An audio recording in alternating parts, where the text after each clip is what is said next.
Ueuren izenean, lehenik eta behin, nik bare bat hitz, Andoniri hitza emon aurretik, ongi etorria, eta eskerrak ematearren Ueuren udako ikastaroak aukeratzearren. Ongi etorri Ueura, ongi etorri gure udako ikastaroetara, eta ongi etorri gure etxera. Ze asteazken honetan, eren egun hasi genituen 53. udako ikastaroak Bilbon, eta, hogei bat jardunaldik osatzen dute gure eskaintza,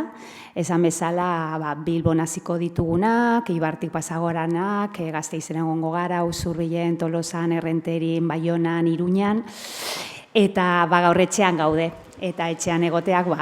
eskertzen, errazten ditu alakoak ere bai, ez? Gure ikastetxe akademikoa da hau, Markeskoa, oindala 25 urtetik, eta guretzat erakusleio paregabe bat egiten duguna hau gizarteratzeko. 53 urte, udako ikastaroen lehen edizio antolatu genuenetik Ipar Euskal Herrian. 53 urte utzik egin gabe unibertsitate gaiak udan kokatzen, goi mailan ere Euskarak bere plaza izan dezan. Egia da, 53 urte hauetan gizarte aldatu dela, formatuak aldatu dira, lehen,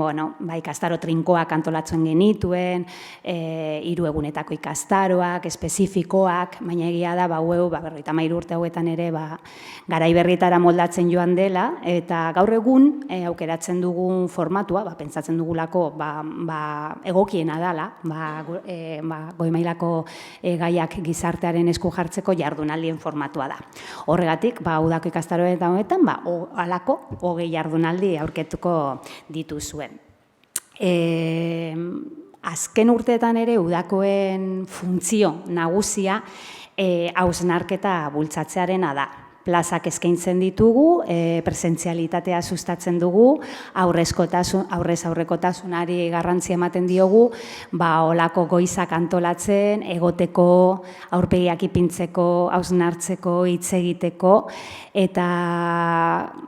gehienetan gizartean dagoen erronka erokezka bati aurre erantzun bat emoteko beti maila akademikotik. Gaia akademiara ekartzen dugu eta gizartean dagoen kezka horri erantzutzen saiatzen gara. Aurrez aurrekotasunak ematen diguna da, azken urteetan ere asko aipatzen dugun babesgune akademiko kontzeptu hori, arnazgune, babesgune akademiko txiki, handi batzuk dira Ueuren udako ikastaroak, Euskaldunen, Euskal komunitatearen trinkotzean, saretzean, bilgune izaera duten heinean, trinkotze horretan gure aletxoa jartzen dugulako, ez? Eta lehen esan bezala, 20 jardunaldi, toki askotan, eta bidaide ezberdinekin, elkarlanaren bidetik antolatzen ditugulako, gaurkoan bezala, iratzarrekin.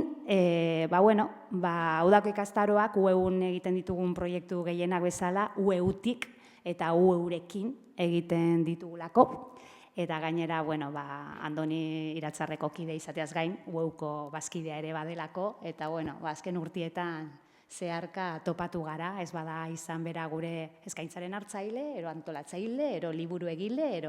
abar luze bat, ez? Orduan, ni bakarrik hori, mi esker Ueura etortzearren, asko ikasi, asko gozatu, asko hausnartu, gaur, eskerrik asko aukeratzearren, eta bakarrik bukatzearren, eta Andoniri hitza emon aurretik, azken 2 urtietan Ueun berdintasun plana garatzen ari gara, 4 urteko ibilbide horretan Ekuadorra gainditu dugu orain, eta pasaden urteko eginkizun garrantzitsuena izan da eraso matxista kudeatzeko protokoloa martxan jartzearena, martxan idatzi dugu, eta martxan jartzen ari gara aurtengo eskaintzan, antolatzen ditugun urtean zeharreko ekintzetan zein udako ikastaroetan, beraz jakin, protokolo bat badaukagula, idazkaritzako taldean edozein kidek, edozein egoera deseroso, jakinarazteko aukera izango duzuela, horretarako eraso matxistak abildua.ueu.eus elbide ere badaukazuela, eta denon ardura dela udako ikastaroak eta Ueuren jarduera, gure espazioa gune seguruak bihurtzea. Beraz, asko ikasi eta Andoniri emango diot hitza. Eskerrik asko. Eskerrik asko, Ane. Nik ez sarrera labur egin behar dut, porque pixka behandu hasi gara, ura eroi zait, aulkia ere bai, hemendik aurrera dena gorantza. Bueno, lehenik eta bain eskerrak ere zuei ematea, urte asko dira, ez dakit zenbat urte diran, 7, 8 urtero elkarrekin ari garenak ikastaroak antolatzen, zuk ere ongi izan duzu aldatzen joan dela pixka bat formatua. Uste dut hasi ginenean, inkluso 3 egunetako baten egin genula, bikoak, oso nekatuta bukatzen genuen, eta, bueno, egin daitezke oraindik ere, eta segurazki ongo dira baten bat, ez ditu behiratu, baina azken urtetan pasa gara egun bateko formatu batera, gaur ere hola izango da, pixka bat ikastaroaren formatua gutxi gora bera beti antzeko izaten da, saiatzen gara lehenengo gaia kokatzen, diagnostiko bat egiten, eta gero, kasu honetan taupadatzerakoia da, aurten aukeratu dugun gaia, kasi nabarmena da, esplikazioa ematea iaia ez du behar, baina guk gure kezka, mundu guztiaren kezka noski, baina guk ere fundazio bezala, aktiboki landu dugun gai bat izan da, hitzaldiak eman ditugu, argitalpenak eta beste hainbat gauza, ez. Gaia beraz, horregatik ekartzen dugu ona, eta esan dugun bezala, hasieran eta maietan ez nahi sartuko, gero aurkeztuko dizkizu hurrengo mailan nortzuk hitz egingo duten, eskerrak ematea ere hizlariei eta etorri zaretenei, kriston beroa dago eta oraindik kontuatzen gara goiz dela ikasturtean, normalean gu guztaiera juten gara, jendea lan gutxiagorekin egoten da normalean, baina hala ere eskertzen da, solako segurazki deno gaude lanpetuta, ona etorri izana. Kokapen labur bat, bai, gustatuko litzake egitea, zergaitik lehenengo eta behin deitzen diogun taupadatzerakoia esaten dugun, edo deribatzerakoia, eta ez eskuin muturra, edo fasismoa, edo guri iruditzen zaigu badagoela taupada bat, badakit hori gero azterketa hori ere egingo dela ondoren, baina mundu mailako fenomeno bat dela, ez dela bakarrik eskuinean ematen, nahiz eta normalean eskuineko sektore pentsalari eta mugimenduetan azten den, baina baita ere busti duena eskerra edo klasikoki eskerra ulertu den hori, ez? Orduan badela taupada bat oso zabala, gure inguruan nabaritzen duguna, gure barruan ere badaramaguna, eta pixka bat testu inguruan jartzeko, mai inguruan jarri aurretik, bai aipatu nahi genuen, taupada honek zergatik egin duen bidea, zergatik duen arrakasta baduelako. Arrakasta hori erlatiboa da, eta lekuan leku forma ezberdinak hartzen ditu, hori ere esaten dugu, arrakasta hau ezin dela neurtu termino elektoraletan, ere neurgailu bada, neurgailu importante bada, horrek gero materializatu egiten dituelako, edo ematen duelako mugimendu bati baliabideak materializatzeko politika batzuk. Baina hortik harago ere badoa, eta batez ere esaten dugu mundu ikuskera badela erreakzio bat, mundu ikuskera bat jartzera datorrena, krisian izkoiz baten aurrean, gaur egun kontuan hartu behar dugu, gatozela ongizate estatuaren privatizazio bat eman dela, aldaketa klimatikoa ziurtasun bat hori dela, hau da, ziurgabetasun klimatikoa, edo planetaren ziurgabetasuna da ziurtasun berria, ez? Prekarietatea instituzionalizatua dago, ez egonkortasun ekonomikoa, geopolitikoa, azken notiziekin are gehiago, zaintza krisia, krisi migratorioak, eta batez ere gero horren aurrean proiektu emantzipatzaile global baten faltak ere, horrek politikaren paisaia emozionala oso ez egonkorra edo bilakatzen du, eta hor, ziurgabetasun gabezia da ziurtasun bakarra edo esan dezagun, eta tonu afektibo, porque afektuetaz ere hitz egingo dugu, eta asko hitz egiten dugu afektuetaz guk. Tono afektibo dominantea hori da, ziurgabetasuna beldurra, gorrotoa eta eskuinmuturra asko elikatzen da, guzti horrek generatzen ditun arrakala sozialetaz, sortzen diren zauri kolektiboak artikulatzen asmatzen du, ez dakit, klase ertainetan eta bar, jaitsiera sozialaren beldurrak, bueno, hor dago ere, atzetik desafekzio instituzionala, representazio sistemen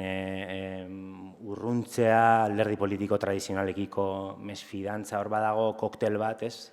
Sartu ditzakegu orain bat gauza, non badauden alako, ez, karril batzuk, eta horiek nolabait, tonu edo egoera afektibo oso zaurgarri bat usten dute jendartean, eskuin muturrak ondo asmatzen dula irakurtzen. Uste dut, aurrekoan Mikel Urdangarin edo tesian irakurri nio edo aurkezpenean krisi garaietan pentsamendua antropologizatzera edo jotzen dela, ez? Eta honek esan nahi du, pixka gizakiaren ulerkerara edo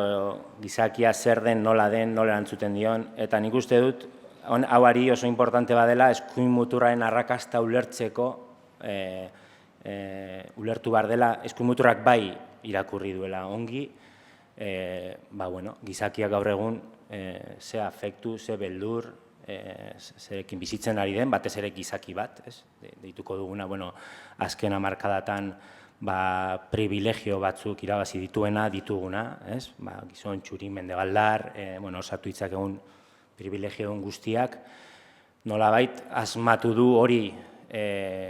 sujeto hori, krisi baten, momentu baten, sujeto zapaldu gisa definitzen. Hau da,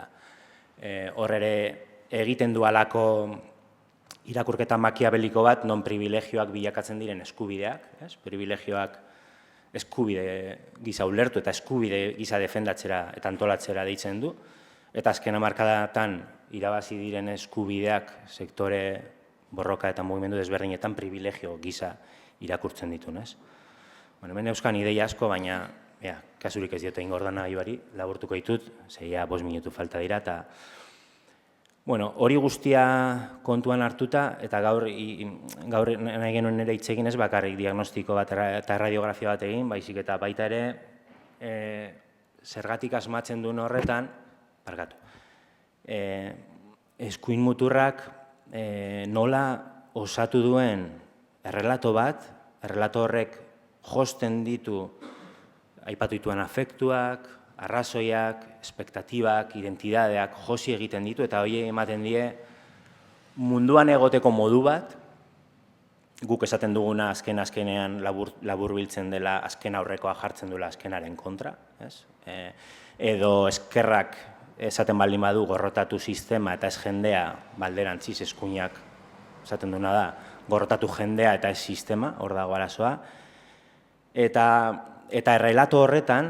eta agian hor eskerrak ez du ondo asmatu errelato horren muinak irakurtzen, eta hor anekdota bat aipatzen nuen, adibidez, Iratzar Fundazioak, fundazio bezala, eskerreko fundazioek urte gutxi dauzkate, Iratzarrek 10 urte bete zituen duela gutxi, eta eskuin muturreko fundazioak dauzkagu, ez dakit hau gola izango den, gero behiratu Wikipedian, baina gutxienez 60. hamarkadatik bai, batez ere ekonomiaren ingurukoak ziren, ekonomia sistema neoliberala naturalizatzeko fundazioak ziren, eta horrek esan nahi du, eta garai horretatik ere irakurri behar da, badagolako momentu baten ere 60, baina 80, eskuin mutur berri bat sortzen, agian izan daiteke paradigmatikoa frantses estatuko eskuin muturra ere, hasten dela, gehiago atzean izten eskuin, edo ultra eskuin fascista klasiko hori, formetan, batez ere, eta azten da bilatzen edo borrokatzen fondoko zentzu komuna. Hau da, zentzu komuna esaten dugunean, esan nahi dugu, guk mundua ikusteko ditugun ideia, afektu, betaurreko horiek, eta hori bada lan bat, ezkerretik ere gaur egun esaten duguna, epe luzera egin behar den lan badela, eskuin muturrak egin du. Batzutan epe luzera egiten du, beste batzutan ateratzen da Trump bezalako elementu disruptibo bat, baliatuz garaiaren taupada guzti horiek, eta erabiliz dituzten medioak eta eskura ere politika disruptiba jartzen ditu mahai gainean, hori nik uste bigarren mahai inguruan landuko dugula, pixkat komunikabideen papera, fake newsena eta bar, eta bukatzen jungo naiz bai. Sintesia hori da, eta ondorioa dira, eta hori da aztertuko duguna. Zergaitik, eskuin muturrak arrakasta hori izan duen, non dauden gakoiek, batez ere gero guri interesatzen zaiguna da ikustea Euskal Herrian horrek, Euskal Herria ez dago salbu, Euskal Herria askotan esaten dugu badagola zen komunitario, sare komunitarioak, UEU horren adibide da, beste batzu bezala, horrek antigorputzak direla, ez? Baditugula sindikatuak, baditugula mugimenduak, mugimendu feminista indartsua, hainbat mugimendu antigorputz bezala funtzionatzen dutenak eta egiten dutenak balio kolektiboak besteak beste, horiek badirelako, ez? Antigorputz bat eskuin muturrak ekartzen duen olatu individualista, maila baten individualista neoliberalaren zentzuan, bai? Horren aurrean, eta hori ere aztertu nahi dugu, ez? Euskal Herrian zer? Badakigu Euskal Herria osoan, Euskal Herria, Ipar Euskal Herria, egoera instituzionala eta indar instituzionala ez dela berdina, diferentzia daudela, inkluso Nafarroatik era, baina, lehen esan duan bezala, balioetan, mundu ikuskeretan, gero eta dapen gehiago duen fenomeno bada taupadatzerakoia, eta, beraz, horrekin bukatzeko, zuzenean lehen mai inguruan sartuko gara, ideia gongo dela hemen, ideiak esplikatuko du pixka nortzuk ongo egin, zertaz hitz egingo duten, eta beste gabe, eurei berriro ere eskerrak ematea, eta etorri zareten guzti ere bai. Eskerrik asko.